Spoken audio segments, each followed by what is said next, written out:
current state and where we want to go with future state. But I don't want us to assume that this empowered community unit is the only thing that's happening in this area.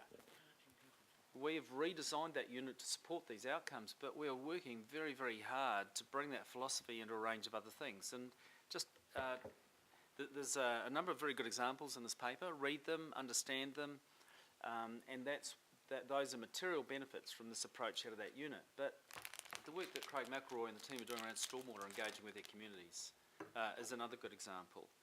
We've appointed somebody into the community facilities team whose sole purpose is to work with communities and understand where they wish to make small capital investments. They've raised the money.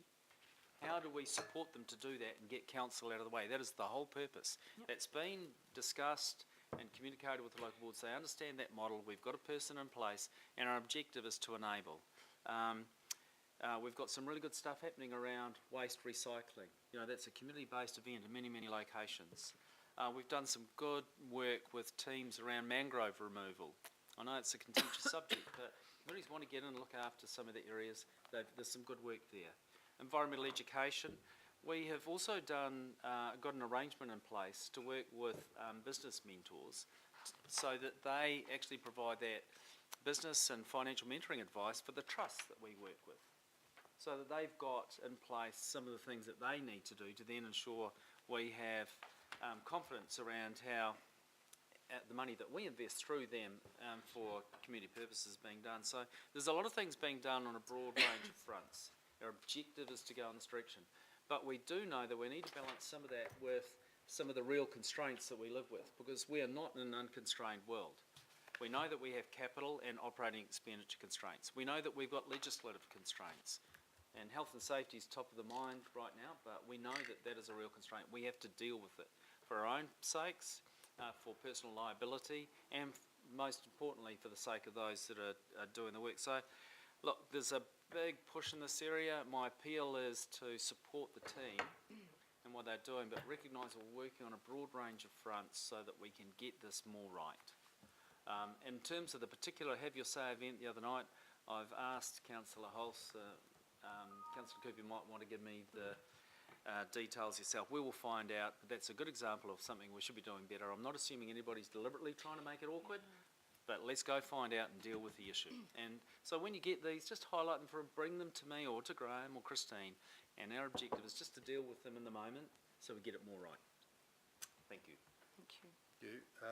Councillor Stewart. Yeah. Thanks.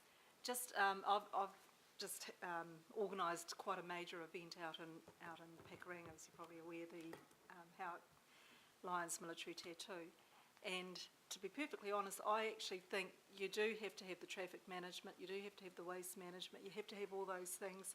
And I think the council officers have done a pretty good job.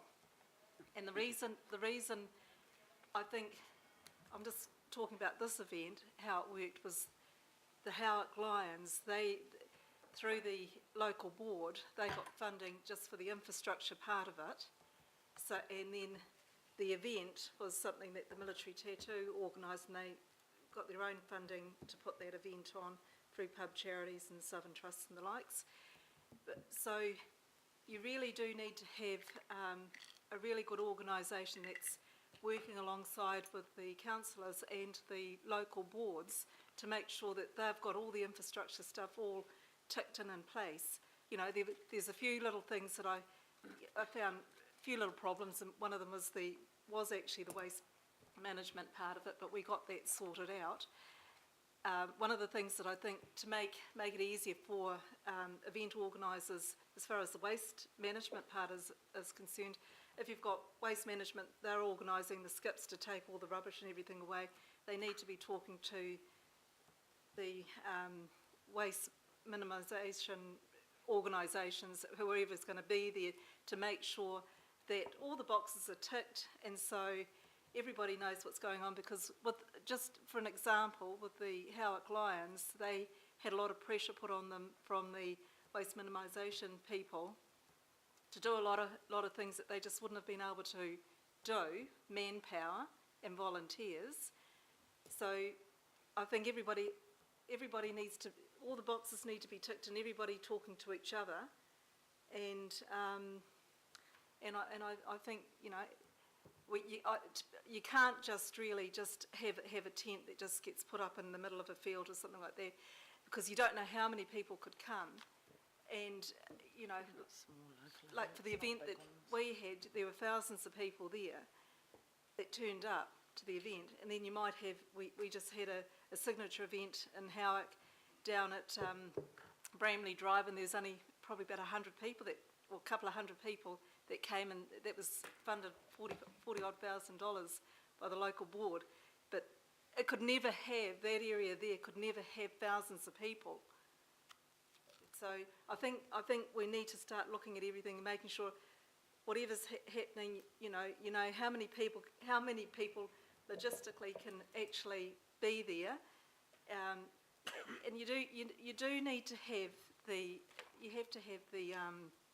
traffic management. You have to have, depends on you know, the size of it. you have to have all those things. Small local things. If you're putting on a big event, but if you know, anyway. Because at the end of the day, if there's an accident or something happens, it's going to fall back on the council. So, Okay. that's Thank just you. my experience anyway. Well, I just want to say that I think you've done extremely well in the time that you've had to get this new organisation underway. And, you know, I think we've all been kind of looking in our own areas to see how things are progressing.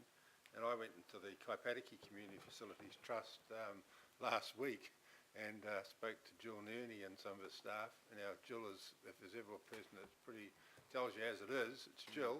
And she gave you a very good report. So I thought that was kind of very good for the organisation. But talking about have your say, on Friday afternoon, Councillor Crum and Councillor Penrose and Councillor Cashmore and I went to the Waiuku Have Your Say. There wasn't a lot of people there, but they went on about the beachfront at the, I think it's the sand spit, or sand, a beach just 600 metres, they said, down the road.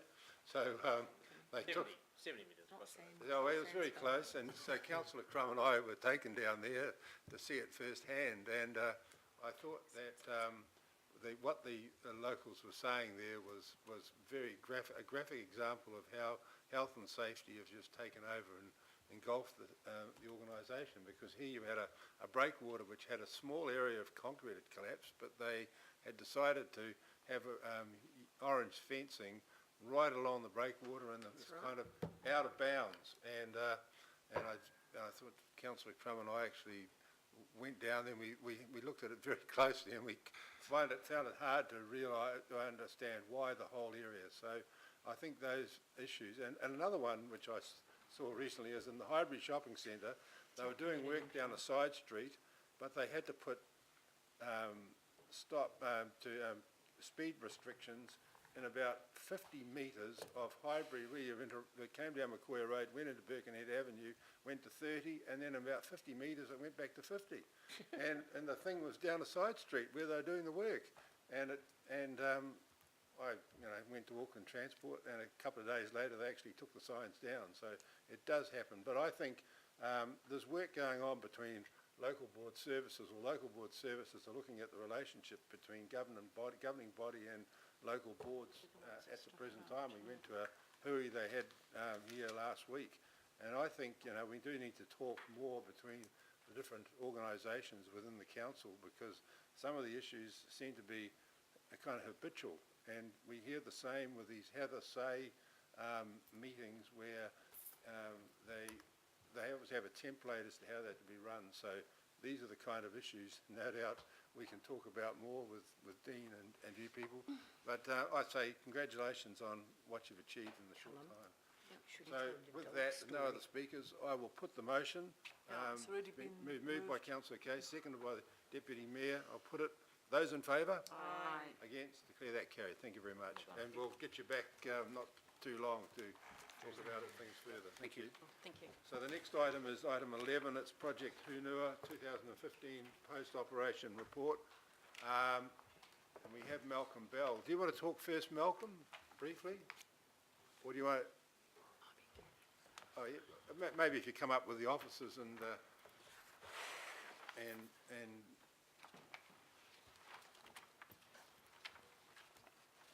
so Rachel, Brett and Mace and Malcolm. Do you want to talk first?